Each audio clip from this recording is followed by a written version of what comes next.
Hello YouTube, my name is Rodriguez and welcome back to another predictions video, and we're talking about Super Smash Bros. Ultimate DLC post the Fighters Pack. We found out last week, practically a week from exactly a week as of today, that Super Smash Bros. Ultimate is going to be getting DLC post the Fighters Pack, meaning the speculation will never ever end. And also, it could mean what I was saying a couple of weeks ago to be correct, that Nintendo and Sakurai have probably taken the opportunity to, just keep on moving with Smash and maybe utilize Ultimate as a pathway to the next game.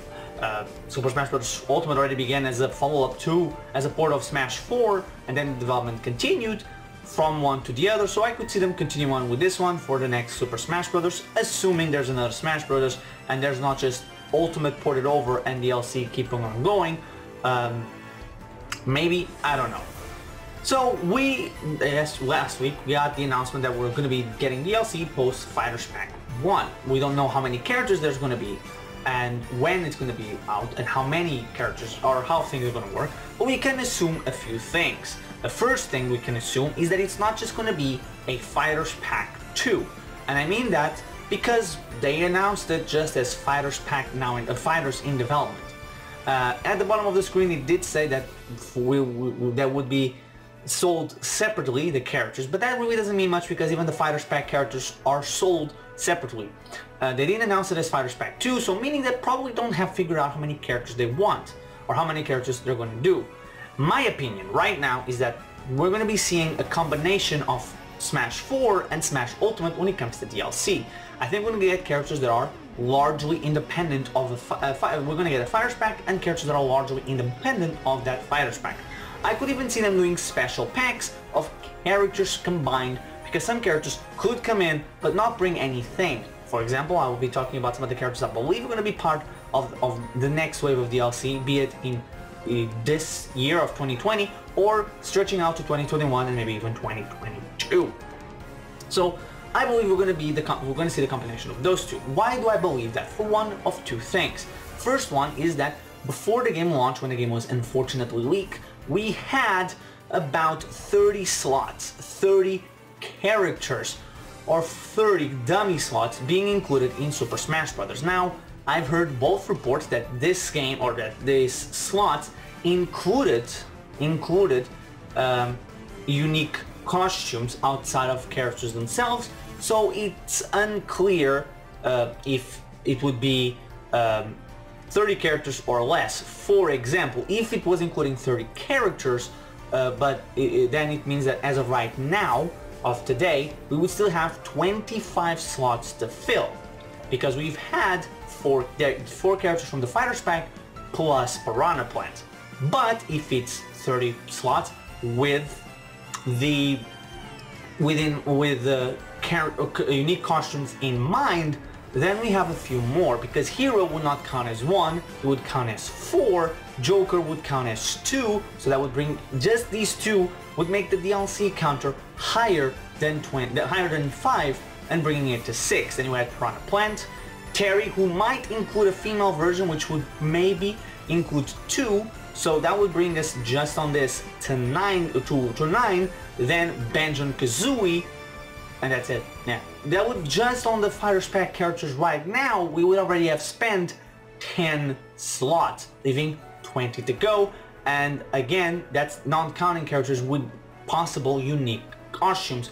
For example, should Bleeth be the DLC character from Fire Emblem 3 Houses, or actually any character from 3 Houses, from being the house leaders or being the students' house leaders or Bleeth, they would always bring in 2 costumes at the bare minimum, meaning that they would always take 2 slots. So right off the gate right there, they would take spots. Also, another character I have on my list that I will say how many I have here for the first year of DLC, assuming we get the second thing that I'm going to discuss. That character would in fact take up 2 slots once again, because characters with multiple costumes would get multiple things. So it's a little unclear. But we have one those 30 were also removed when the game launched. what wasn't removed and what is still there and had spots occupied was the 16 dummy slots found in World of Light. And of those 16 dummy slots, 5 have been filled by Piranha Plant, Joker, Banjo-Kazooie, and very soon, Terry Bogard. Wait, I missed somebody there. And Hero, I missed the Hero. I missed the Hero. That's 5 slots taken up, assuming Terry Bogard takes one of the slots, which he most likely will. Then we add in Fighters Pack 5, and that's 6 slots taken, leaving us with 10. So I'm taking that 10 base characters, making it a Fighters Pack 2 with 5 of those characters plus 5 extra characters. Because I think Banjo-Kazooie's turnover from Hero, and even right now, the possible turnover from Terry, from Banjo to Terry, kind of tells me that characters are not worked on the same way.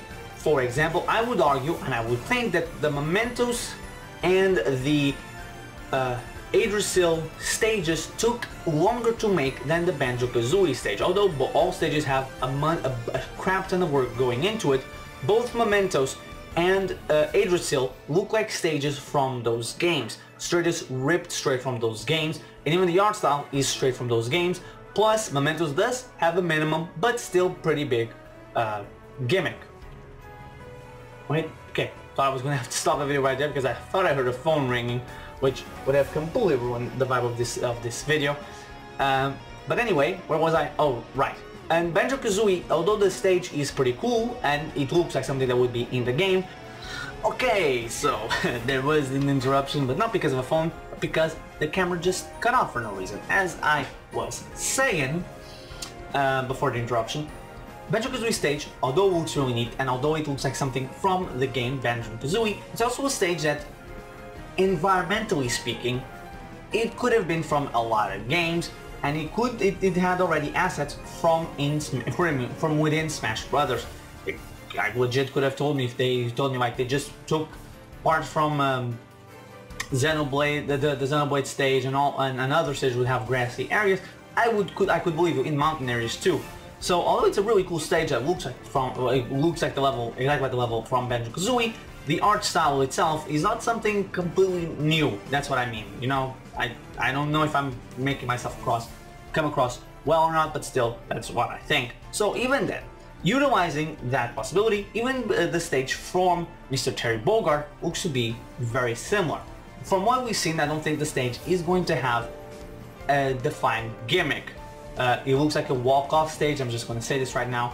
Could be either a walk-off stage or a traveling stage. The first one, the first one looks kind of obvious looking at what the stage is, and even and if it is that, although the stage looks really neat, it's another stage that, well, it doesn't bring exactly anything new to the world of Smash, and it looks like something already in Smash. If you look, it has a public, it has a crowd, much like the Pokemon stage, and a walk-off stage with also a big area to go. It's also from the Colosseum, and although it's really cool looking, I'm not saying it isn't, I'm just saying it's not exactly new. That's what I'm saying in terms of things. So they could take an existing stage and build off it. Very much like I believe and I think Banjo kinda sorta had. Not saying it's gonna happen with Banjo, I think Banjo has less likelihood of that happening, but it's what they could be using, redoing assets or reutilizing assets to make the stage and the character come forth quicker.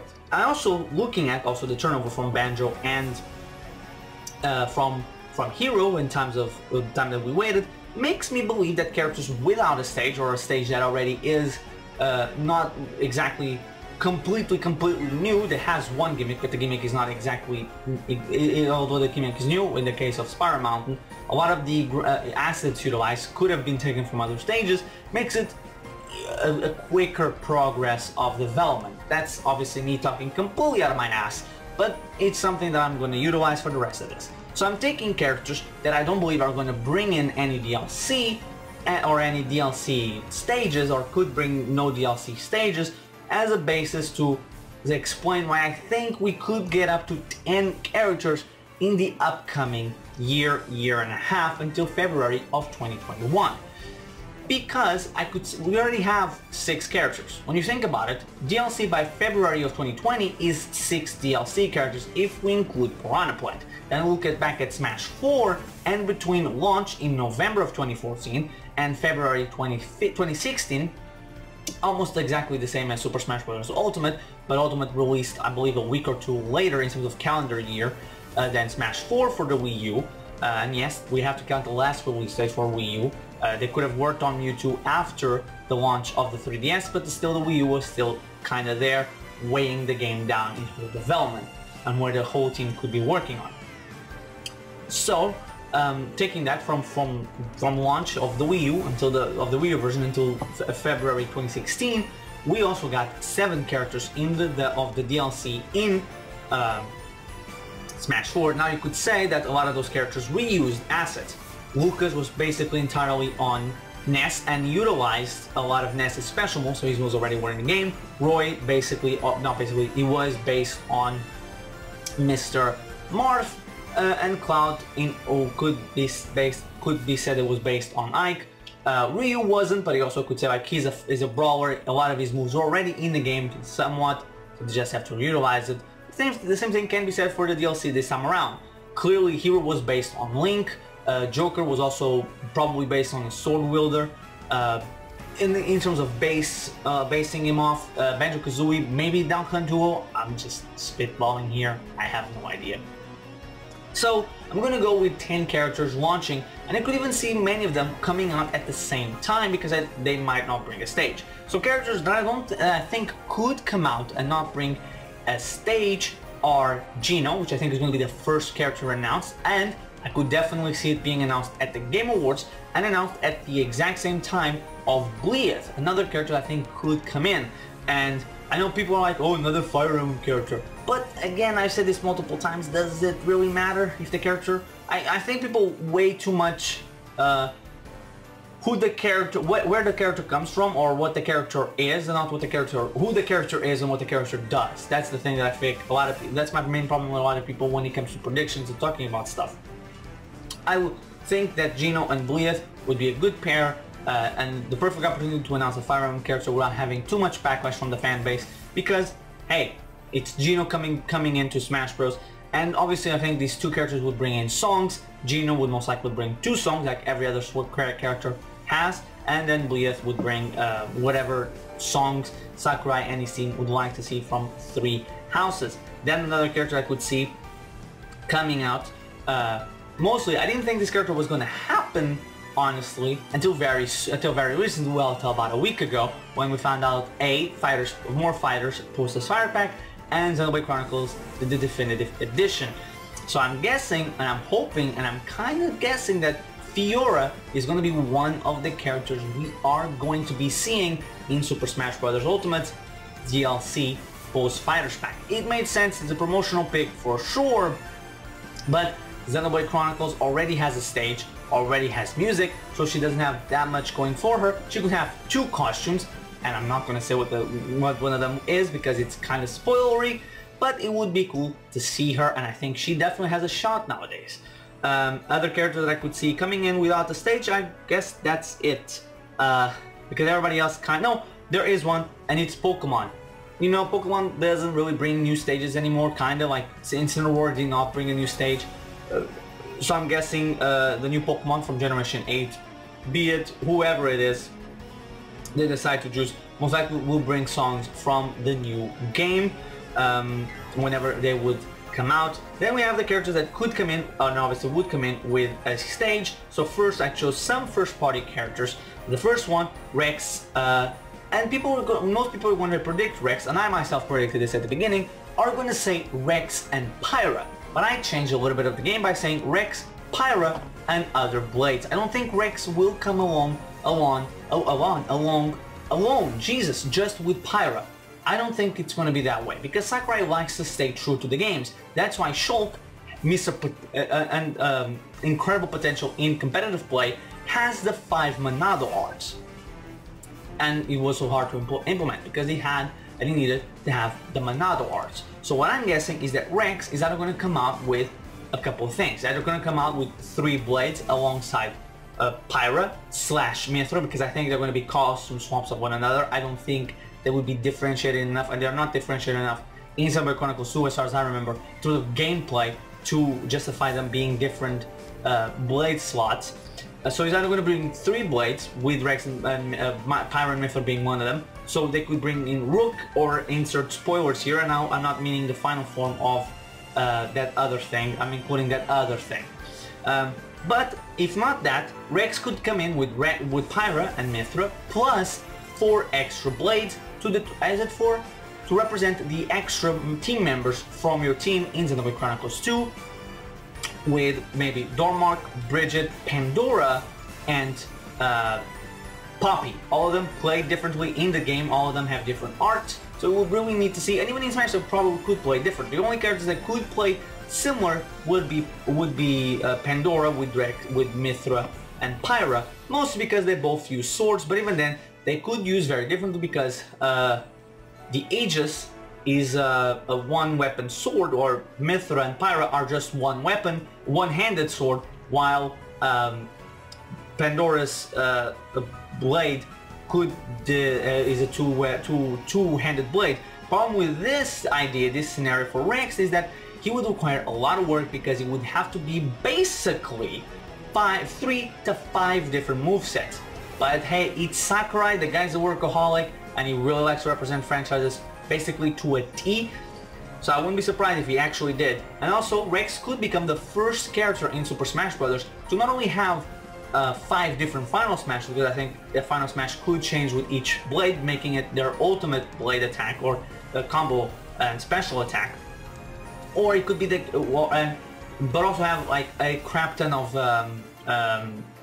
different victory screens, having like 3 for each blade, and maybe their own blade or actually driver from the game appearing. I could also see a stage. I know the stage probably was going to be Morag. Is it Morag?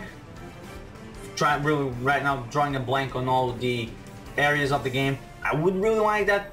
I would prefer another stage. I'm thinking maybe they could do the World Tree for Chapter 9, and you can see all the things in the background battling. And I know it's kind of spoilery, but that hasn't stopped Sakurai before. Heck, Fiora has been spoiled in both Smash 4 and Smash Ultimate, so who knows? Then I could also see another character. Well, this one I split it into 2, because these are, to me, in my opinion, in my head, I know it's stupid to think this way or utilize that as like a thing, but I think one of these 2 is going to happen, because I think these 2 are the most likely candidates for Fighters Pack 5, which would be Shantae and Doomslayer. Either or could be in Fighters Pack 5, so I put them here in case they make it in. Personally, I think it's a win-win if either of them are both either in the Fighters Pack or in here. I would love to see them both. Once again, that would include a stage. From Shantae, I'm not too sure, like there's many stages, but both character games have a lot of stages to choose from. So, you know, and music, well, obviously that will bring me as well, just like Rex. Then, for another character that I think there's very few characters I'm going to say are inevitable. I even said it in like 2 weeks ago that I was not going to say Sora is inevitable, because something happens and then snap and boom, something else happens, and like that was with Sora. I'm not going to say he's inevitable, because you never know, and then snap. All of the shit that's happening between Disney and Sony regarding Spider-Man, I could always see it happening with Smash, but when it comes to first parties, I think there's certain franchises that deserve the inevitability snap, because much like I think Rex is kind of, much like I think Elma is inevitable because of Xenoblade Chronicles 2 or Xenoblade Chronicles X2 happening, which will happen around the same time as the port. And that's why I don't think Elma is going to be is not a part of this 10 list, so kind of spoilers. I think this character, based on the hypothetical success we've heard about it, is Officer Howard from Astral Chain. I think the stage would be the Astral Plane. Music from the game, I think there are kind of obvious. Going to happen. Another character that is not on the list that I also think is kind of obvious is going to happen for Nintendo or from a Nintendo franchise is ARMS. ARMS will get representation someday. I just don't think it's going to be in Ultimate. unless they remove Springman as an assist trophy, and if they do that, there happens a whole cavalcade of issues, because you know how some people going to be Waluigi fans, wink wink, nudge nudge.